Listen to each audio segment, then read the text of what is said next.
બાળકોના હાથમાં પુસ્તકો અને સપનાઓ હોવા જોઈએ, પરંતુ આજે પણ વિશ્વના લાખો બાળકો મજૂરી કરવા મજબૂર બન્યા છે।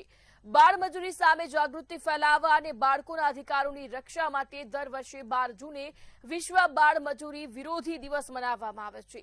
શું છે આ દિવસનું મહત્વ અને કેમ બાળ મજૂરી હજુ પણ એક મોટો પડકાર છે, જોઈએ આ ખાસ અહેવાલમાં। 12 જૂને વિશ્વ બાળ મજૂરી વિરોધી દિવસની ઉજવણી। આજે પણ વિશ્વના લાખો બાળકો મજૂરી કરવા મજબૂર। બાળ મજૂરીના દૂષણ સામે વૈશ્વિક જાગૃતિનો મુખ્ય હેતુ। બાળકોના હાથમાં કામ નહીં, શિક્ષણ, સપના હોવા જોઈએ।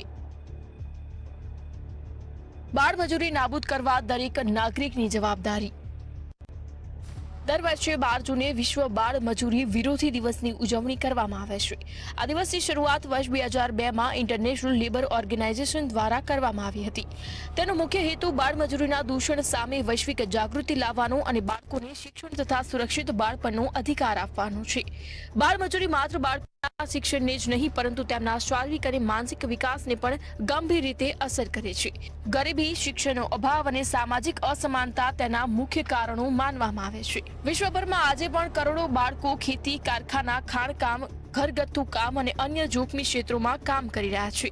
બાળ મજૂરી બાળકોના મૂળભૂત અધિકારોનું ઉલ્લંઘન છે અને તેમના ભવિષ્યને અંધકારમય બનાવે છે।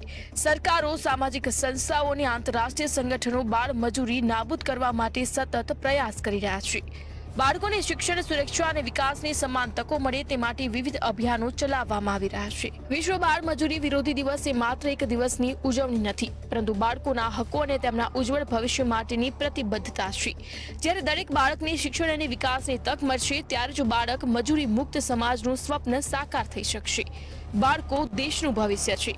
તેમના હાથમાં કામના સાધનો નહીં, પરંતુ શિક્ષણ અને સપનાઓ હોવા જોઈએ। બાળ મજૂરીને સમૂળે નાબૂદ કરવા માટે સરકાર, સમાજ અને દરેક નાગરિકે પોતાની જવાબદારી નિભાવવી જરૂરી છે। ક્રીના પટેલ, મંતવ્ય ન્યૂઝ।